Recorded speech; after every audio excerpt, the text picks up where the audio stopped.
This is Conspiracies Unlocked. How are you today?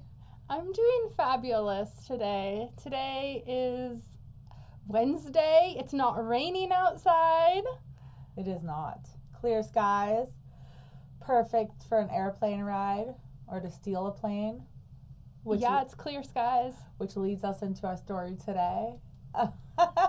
Into our episode. So today we're going to be talking about the two men who stole a Boeing 727. And if you've been following the news, Boeing, the 727s, as well as like the 777s or something else, they have been in the news left and right. Not only for not only because the oh my gosh, what am I trying to say? The door fell off of one of them, the emergency thing. Yeah. And then also because a gas leak happened, the plane went on fire. Like, all this shit has been going down with these planes. Yeah. Well, did you hear about the most recent thing where a wheel fell off and it landed on a bunch of cars? No, it's like every day that I open my phone, there's new news reports about these Boeing 727, 777, whatever it is. Passenger airplanes, like lighting themselves on fire or like leaking gas. That was the one this morning that I read. Leaking gas? Oh, that's safe. Yeah. So anyways, back in 2003, two men were able to steal a Boeing 727 from Luanda Airport. So we're going to talk about that. This happened in Luanda Airport. It's the international airport of Angola. It is in the southern part of Luanda. It's like upper southwest of Africa. And Luanda is the capital of Angola, Africa. Shout out to our Angola listeners. Because we do have listeners in Angola, Africa. So that's exciting. The name of this international airport, Luanda, is actually Quatro de Fevereiro Airport, which translates to the 4th of February. Just like our 4th of July. It's like a huge, important national holiday for them. Sure. It is actually Angola Liberation Day. Okay. So they started it. They started this whole liberation fight thing. Yeah. On 1961 in Angola, obviously, on the 4th of February. And it lasted until April 25th, 1974. Oh, wow. It was like a 13-year war. Dang, that's long. Yeah, so this airplane... But they were liberated. Now they're free. They were liberated, yeah. Okay. But so this airport was actually built in 1951 to 1954. It took 3 years to build. Mm-hmm. And in the beginning, it was named Aeroporto Presidente Cravero Lopez. And then it was renamed after Operation Airbridge, which was part of the Quatro de Fevereiro. So, if that makes sense at all. Like, they renamed it afterwards. I was just thinking that it sounds like there's a lot of, like, Spanish or Latin influence in this area of Africa. That is interesting. Or that's just maybe how they speak there. I don't know the African language. Like, Zimbabwe is in Africa. Right? I don't know. It just sounds like Spanish. Yeah. Or I think Latin. that everything is either derived to, like, go towards, like, English. And all of our English words are derived from Latin, right? Mm-hmm. So I'm wondering if, like, everything, like, north of the equator kind of did, like, an English flow. Mm-hmm. And everything maybe south of the equator went to, like, a Spanish flow. Yeah. Right? And it's just interesting because I would think that it would be, different language or pronounced differently. But I don't know. I've never been to Angola, so I have no idea. Yeah. I have no idea. But, So it was named the 4th of February for their language, and then they've replaced it now in 2024 to Dr. Antonio Agostino New International Airport. So it's not even the same name anymore. Yeah. This airport flies military and it's for public use as well. Okay. So it's double use. So let's talk about the incident. Or let's talk about... how did they acquire a plane? Do you want to talk about the plane, or let's talk about the plane first? Yeah. Let's do the plane first. What are the... So let's do the plane specs. Yes. Yeah, this particular plane was a Boeing 727-223, registration number N844AA.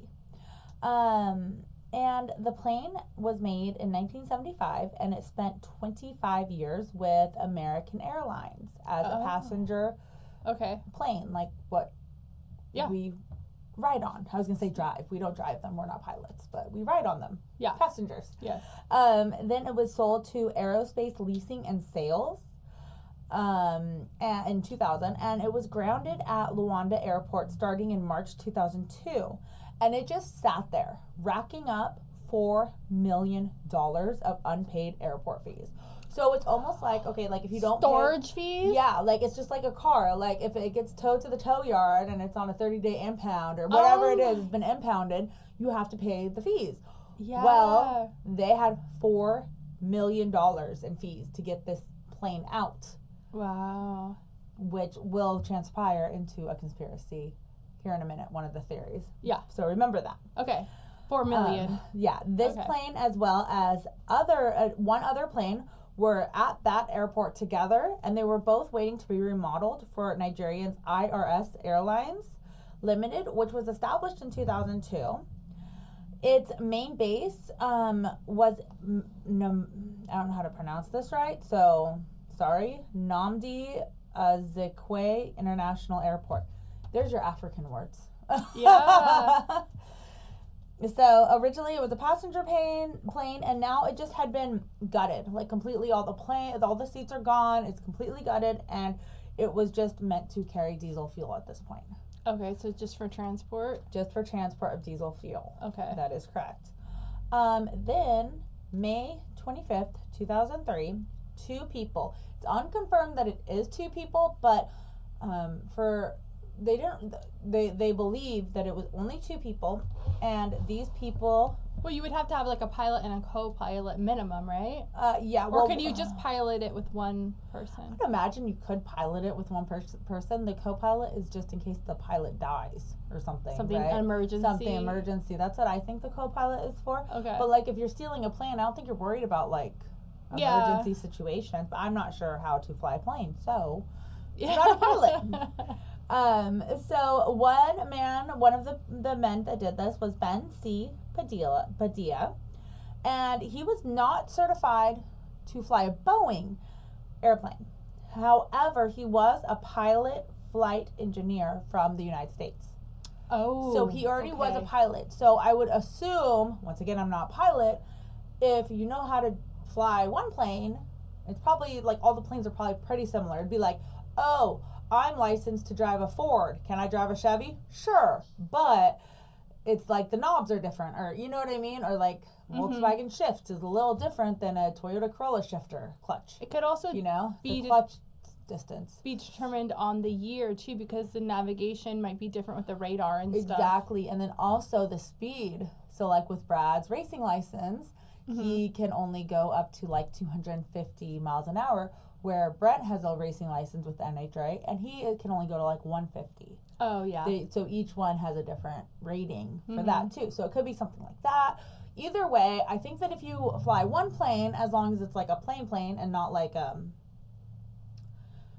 seaplane, like little Cessna thing, I think that they all are pretty much the same. As long as it's not like a helicopter. Like helicopter to plane, airplane. Wait, what? A what? A Cessna is one of those little... What is a Cessna? It's one of those little planes that go from land to water. You know, like the water? They can land on either. They have like the... Like on Tailspin, what Baloo does.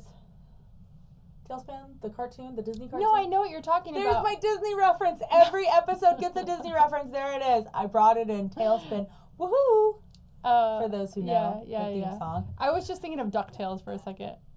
Yeah, no, DuckTales does not. DuckTales and Tailspin, they're in the same years. Like, they were done the same time. They were probably, like... Wasn't it, like, the cousin of DuckTales or something? No. Baloo, the bear from Jungle Book, with the little kid. Oh, he wasn't a duck? Baloo, no. DuckTales was. That's Scrooge and Huey, Dewey, and Louie. When you said woohoo, I instantly went to DuckTales. No. Woohoo! Well, that's Tailspin. As well, I think that the DuckTales they do it in DuckTales too. Yeah, the same. Yeah. All right. Okay. Dun, dun, dun, dun, dun, if you've ever watched those cartoons, There you go. Watch them if you've never watched them. I love those cartoons. I love Tailspin. I haven't seen an episode. I should show the kids. I wonder if they have it on. DuckTales. I wonder if they have it on. Well, Tailspin is more of an adventure. They're in like Africa or something. They're in like the jungle. Yeah. But DuckTales is cool because like I used to love watching him swim through the money and like that was in money. That was in the beginning. I want to swim through money. Okay, so anyways. Somebody fill up a giant tub of money so I can just slosh around in it. So according to me, this pilot should be able to fly a Boeing if he can fly something else. Yes. Okay. So next person was Noted. named, according to me. According to my source, myself. According to what I believe. So John M. Mutanto was the second person, and he was a hired mechanic from the Republic of Congo. Tonto? Mutanto, yes. Mutanto. Oh, okay. So I wonder if he was hired, that way it was the Republic of Congo, maybe because he would know the land better, because he's already in Africa in general. Oh, yeah. You know the train. Yeah. But he's also the airplane mechanic. You would have, so mechanic would be bad, good. It would be good. So if you're hired to be the mechanic, why not? Mm-hmm. So, there are lots of, let's see how far it could go. How far the plane could go. So they take the plane from the Luanda airport. Well, how much fuel does it hold, and how many miles can they go with that said fuel without filling up? Yes. Refueling? So I looked it up, and on a full tank, it can go on average 9,500 miles at 550 miles per hour. For those, like in Angola and not in America, that equates to 15 kilometers or 900 kilometers per hour. So that's just on average. I looked it up on several different sites, and they all like gave different types of numbers and different speeds. That was just the average. So I went over to the handy dandy Google Maps, and I made a little radius line to be like, what the fuck? So where could they go? How far is all these places? They could not get out of Africa. Oh, Africa is huge though. Yeah. Yes. So they could get as far as the Congo, Zambia, Namibia, Cameroon, Central Africa Republic, and the Atlantic Ocean, because it's like right on the Atlantic Ocean. Okay. So they couldn't really go anywhere. So they would have to stop to refuel somewhere within that radius. So what are the theories? Why? What's the motive? What if it was for drug trafficking to smuggle illegal goods? Okay, yeah. Perfect. Sounds great. Problem, it's fucking huge. Drugs aren't that big, dude. You would just take a Cessna to stay under the radar. Then you could land anywhere. You wouldn't need a fucking quarter-mile runway to land this big-ass plane. But maybe that's the only plane they could acquire. I don't know, dude. Okay. Maybe. But for drug drops and shit like that, you want a smaller plane. Like you do. You want to get something a little smaller. Less obvious?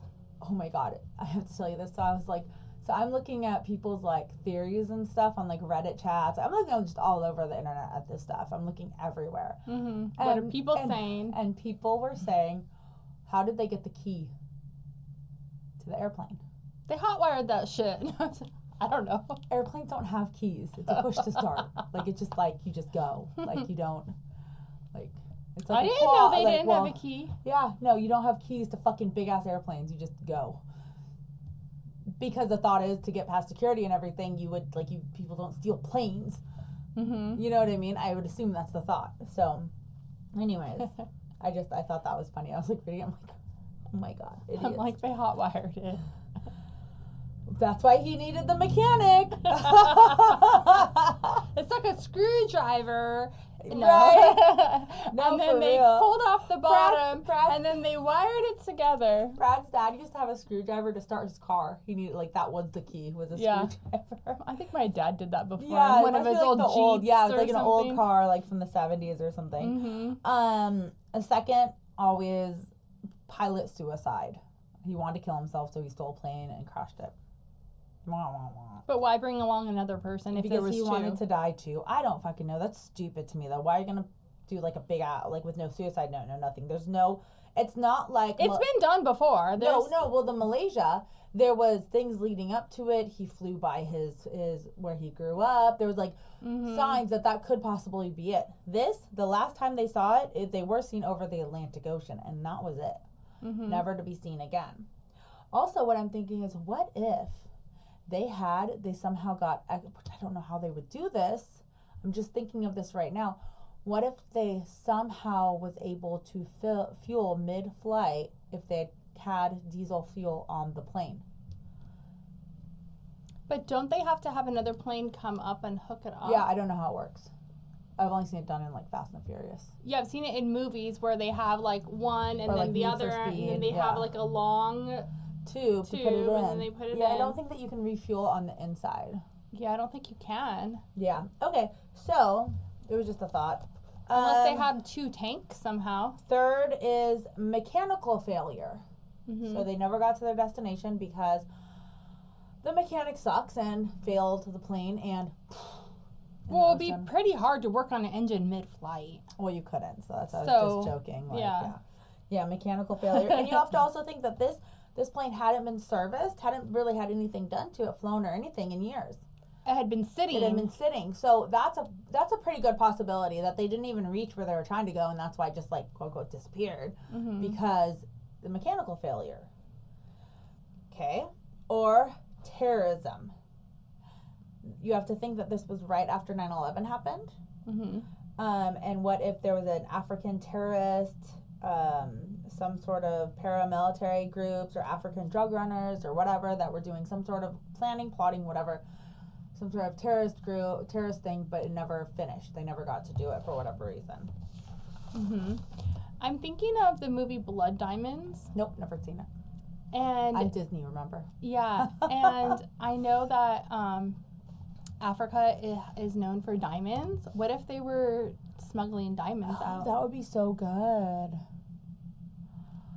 I don't know. What do you think? I don't know. What if it wasn't drugs? Maybe it was diamonds. That would be so cool. I don't know. I just thought of that movie. And I don't even know if that movie is based in like that area of Africa or if there's diamond mines in that area. I just thought of Blood Diamond with, what's his name? It's a good movie, actually. It is with Matt Damon, I believe. Yeah. Or no, either Matt Damon or not Matt Damon. Leonardo DiCaprio. Yeah. Leonardo DiCaprio. That one makes sense. I wonder. Yeah. It could be diamonds. Or what about, are you going to get to this? Trafficking? Like maybe human trafficking? I did not think of human trafficking. But yeah. I mean, they could have piled up. Or they were escaping something that was happening in their area in Africa. Like if there was some kind of militia or you would think that if that was the case, like they were trying to escape. But if that was the case, you'd think that they would take more people with them, right? Well, maybe they did take people. That's why they said it's unconfirmed that those 2 people were on the plane. Oh, so they don't. Yeah, they don't know how many. They just know those 2 people were on it. That's it. Yeah. So if it was only 2 people, it could only be a few reasons. Yeah. Or joyride could just be joyride. Yeah. Why not? So another one is that maybe they sold it for parts. Oh, yeah, they sold it. Money. But money is always a motive. Money, yeah. But according to people on the internet that were debating this, like heavily debating it, they had come to the conclusion that that wouldn't be smart because to part it out, sell it for parts and stuff, they would get caught. It's too risky. It's just it's such a niche thing that you can't just be like, hey, you want a propeller, so yeah, parting out for like selling it for parts of it wouldn't make sense. It would have to be the whole thing, which goes back to the mafia, drug cartel, but those people wouldn't want that because it would be traceable. It would have to be sold as a whole, and if you sell it as a whole, I actually, oh my god, it was so cool. There is controller.com, and you can buy jets and planes on this website. So I was looking this up. You can buy planes? You can buy planes on controller.com. I wonder how much is a plane worth? You know what? I started to look into it and then I stopped, and I wish that I had continued because I totally forgot about it until right now. But yeah, you can do military aircraft, turbine, piston train craft, jet aircraft, like all sorts of shit. So if you want to, if like the mafia or drug cartel, they would just go on here and buy a fucking plane. Yeah, they have the money. They have the money. There's no reason for it, right? Yeah. So like, and they have pilots that work for them. Yeah. So a Boeing 727 goes for. You have to call for price for everything. Doesn't even fucking say. You have to call for price. That's so lame. Our owner invested over $8 million over the last 3 years. I think that they are probably like 10 million, 15 million, 20 million. Like they're in the for a plane. And look, this would be the plane. Gotta be like at least 20 million. Yeah. You know what? And the planes don't look that big back then. Oh no, they do. Yeah. We're looking at a plane right now. I pulled it up, and it is the plane, the 727, in 1976. So this plane was made in 1974. So this would be the closest model. But this is a Super 27. So maybe it's... Oh, yeah. It might be like the deluxe, the bigger one. LX, yeah. This is a 727 223. Anyways, okay. So we'll post the plane and what the plane looks like. Just on the inside, just so we can see how big it is. So you guys can see how big it is. Yeah, we'll have to save some of these. Yeah. So the other thing was, what if it was insurance fraud? Yeah. That would make sense if they wanted to get the plane out of there because they owed $4 million. So why not? It got stolen. Got stolen. Motive is money. Always money. Oh, that makes the most sense. They had $4 million that they owed. And they're trying to like outfit it for other things. Why not just buy a new plane with the insurance money? Yeah, and they could easily say it got stolen and then it crashed in Atlantic. Whatever. Or never found again. Whatever happened. Yeah. Mm-hmm. Maybe the people jumped out. They got paid a shit ton of money. They took the money. They jumped out of the plane to safety to a little like boat ship thing that was in the middle of the ocean, and they started a new life, never to be heard from again. Just by there'd be so many places they can go to. Yeah, they go anywhere. Okay, or what if it had something to do with time travel? What if they were from the future? I didn't even think about that, but why would they need a plane to go through like a wormhole or something? Yeah, maybe they need to go like a portal. Like, you know how on Back to the Future they had to go 88 miles an hour. What if they had to go 320 miles an hour and then they, I don't know. It's a theory. We're doing theories. We're conspiracists. We can't believe that time travel is real. No, I mean, yeah, I do believe that it is definitely I think the time travel is real in the future. We just don't have the technology yet, but we will. So, well, time is like a man-made concept because time is linear, like a perception. It's not linear. Well, you're in your present, the past, and the future all at the same time. It's a whole thing. Yeah, we can't do that. We can't get into it right now. Maybe next time. It's like it runs parallel, and then it crosses each other and stuff. And I think that's why we have like Mandela effect and stuff. Yeah, I think that we have. I think it gives me a headache when I think about it. Like that one movie with the one guy, Interstellar. Yes, Interstellar. Yeah. Like it's such a cool movie, but I need to watch about 50 more times. Yeah. Before I fully understand it, because the Tesseract or it's giving me a headache right now. Yeah. I need to stop thinking about it. Well, Scientific American has a wonderful article all about it. Oh, good. Yeah. In your 1967? Our November 1979 Scientific America will be our source. That'll be great. That'll be a good episode. Yeah. So what I think that it might have been for, which actually makes a lot more sense, I think, than all of them put together, or like, I think that this theory that I have, I think is like, it kind of mixes a lot of them, that they stole it and they're going to use it in an area that did not have like good record keeping because, and then they were going to like repaint it and sell it or repurpose it, whatever, because you think about it and like, when you can change the VIN on like a car. Exactly. It would be like buying an unregistered car at that point. And it's like, back then, in Africa or these underdeveloped countries, or, you know, because within Africa, I know there's a lot of underdeveloped countries, the record keeping is probably not like the best. So you could fly in a plane and be like, oh yeah, this is registration number 5320. Okay, you know, without them having this big database like we have here. Like, oh yeah, I just flew it in from over here, and they don't talk to each other, because it would be like, because they don't have the database. Like, we have interstate databases. I don't know if we went to Mexico and tried to sell a car. I don't know if there was if our DMV even talks to Mexico's DMV. You know. So if they flew that's over, what you're saying. Yeah, has to be a place where they don't talk to other people. They don't use the internet or something. Yeah, and well, it is 2003. It was 2003 when this happened. So the internet was fairly new. I mean, not super new at all. Yeah. Considering government officials had computers long before us, the people, had it. The they had information internet, exchange pathways was a lot more difficult. Yeah, it was more difficult back then. Now it's totally fine, but and you're thinking international. If it's international, it takes so long for it to even catch up, and if you repaint it by then, it's like, oh yeah, you gone. could, and maybe eventually they would get caught, but they could get away with it for a little long time. Yeah. And then by the time they do get caught, like, I mean, you have to think that plane is now 50 years old. So is that plane even in commission anymore, or is it in an airplane graveyard somewhere? And especially because they did gut it, right? Yeah. They gutted it, so it's like it doesn't even have the same interior mark, like distinguishable, like, oh, this one had whatever. I don't know, whatever distinguished, or whatever it was. Yeah. So I feel like that is the most probable. Like, maybe they came from an underdeveloped country and they wanted to bring the plane in, so then that way maybe they could get goods in there from like other places or whatever they needed the plane for. I don't know. I'm thinking that it probably was insurance fraud. That's my thought. Yeah, well, I wonder if it was both. If they did this and it was like a win-win. Insurance fraud and... Insurance fraud just makes the most sense to me because of the $4 million. Yeah.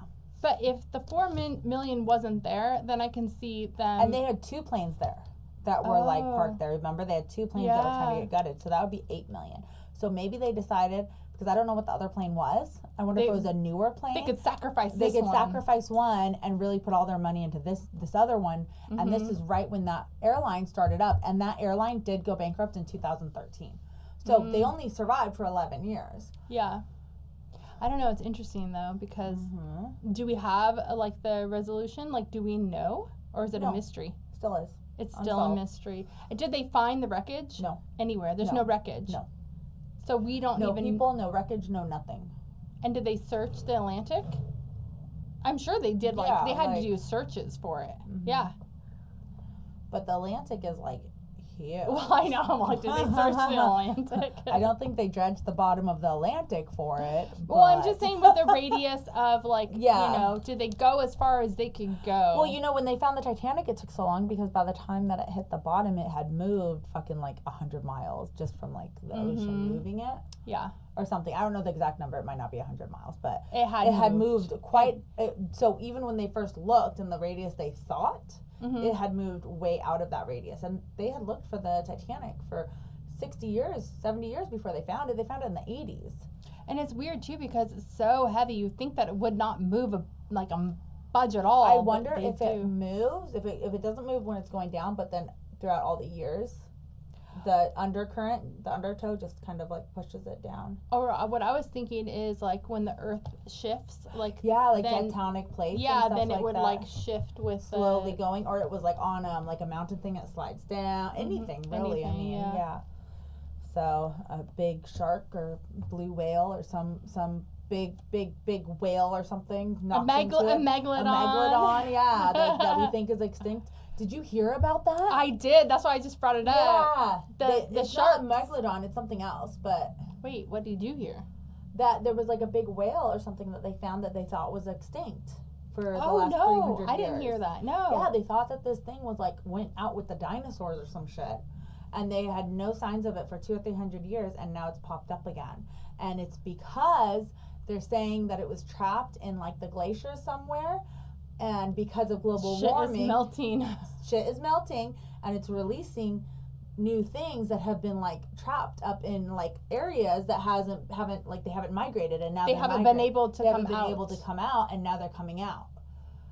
So it's going to be really interesting what they see and find and stuff. Like, they found a little capsule of water and it's still in the capsule. And it's from Antarctica?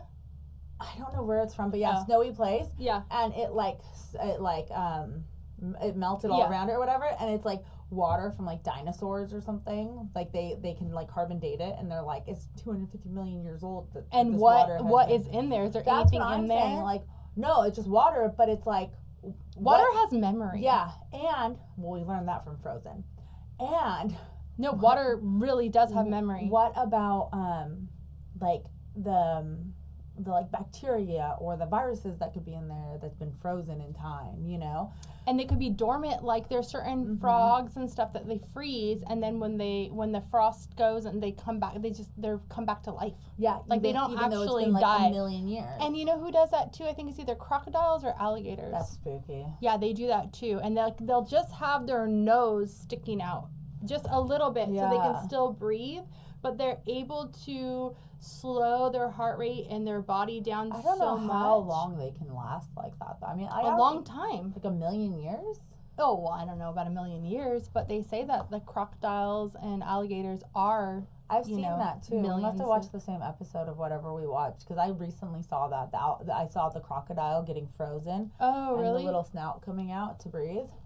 I don't know. We watch all the same stuff. So right now we're watching Resident Alien on Netflix. You should definitely watch it. It's super funny. I'm like cracking up the whole really time. I love it. Yeah. All right. Well, what do you guys think of the Luanda airplane? Why do you think it was stolen? What do you think the purpose was? The motive? What do you think happened to it? Let us know, and we might come back and record later on today. If not, we will see you next week. Thank you so much for listening. And share, like, record. Don't forget to share, like, and subscribe. Thank you. And email us at conspiraciesunlocked@gmail.com. Bye.